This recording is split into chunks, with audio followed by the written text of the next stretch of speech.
auction is about to start, bro. Chapter 26 of Kagurabachi, man. Today is November 3rd, though. You remember Hiyuki and Tafuki? I think that was his name. They're grabbing lunch, and Tafuki tells Hiyuki about the 7th Enchanted Blade being on auction. She's confused and wondering what Chihiro's planning to do. Like, why would he have it up for auction? Now we're back with Chihiro and his group. Everyone's in the car, and they're going out for recon. And Chihiro has a different hypothesis about the storehouse. One of them is that Hakuri is able to influence the storehouse and also insurance. Because you remember when the head of the clan told us that if you kill him, the storehouse ceases to exist. But the clan is devoted to the auction, so there's no way that the storehouse just disappear, especially if there's an accident. So there's definitely like a backup plan in case of that. Also, there's a possibility that the storehouse is somewhere in the real world and they're just transporting the item. But there's like a million possibilities with this storehouse. But to narrow it down, they want to do recon. And they're asking like, recon, like, does your like sword have like a recon function? And he says yes, but it's more of a side effect. That goldfishes manifest when he uses his spiritual power, and he can move them freely like arms and legs. He can generally sense the surrounding. And when he's in enemy territory, he often sends the goldfish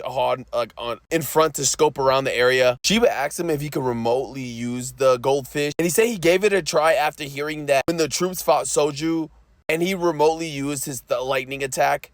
Before he can remotely use it, he has to first put his spiritual powers into the sword before giving it off. And then if the spiritual powers wears out, it's gonna not work. But Shiba reminds him that like Soju remotely used it like within 100 meters. We have no idea where the storehouse is. Like, will this work? And all he can respond is, I will try, which, like, I ain't gonna lie, that's the best response. Shiba's not convinced that it was still a good plan to give up the sword, but he was like, we're at a dead end, and it was a necessary risk. Even Shiba's surprised about how much of a poker face this guy has. Hakuri's obviously feeling down because he feel like he let down Chihiro because he had to give up his enchanted blade. But Shiba understands after hearing his dad just like was ready to kill him and call him worthless, that he knows that like he had been going through like a hard time. But he doesn't understand how much he helped Chihiro when he told him that the katana suits him, because it gave him the confidence to let go of Enten, because he understood that whatever happens, that blade is still his. And we see this artwork, like the gold. This artwork is just amazing. But now they need help with specific answers to getting through and infiltrating the storehouse. Chihiro has activated his ability. He can see the head of the clan staring at the Tsunuchi, and he gets a notice of something and looks behind and looks at the enchanted blade Enten and walks up to it and was like, what was that? Because he noticed the spiritual power of the goldfish. And he knows that Chihiro didn't just give up that blade for no reason. He must have a plan. And he also saw that his eyes wasn't hopeless. But he says, what's a business deal without risk? And he's looking forward to seeing what he's gonna do, and he just has to protect the blades until the auction. He's egging like Chihiro on. We see a face-to-face of them two saying, bring it on. Now the scene cuts to these two guards who are protecting the auction, and they talk about many years ago there was like a ruckus, and security like had to kill these like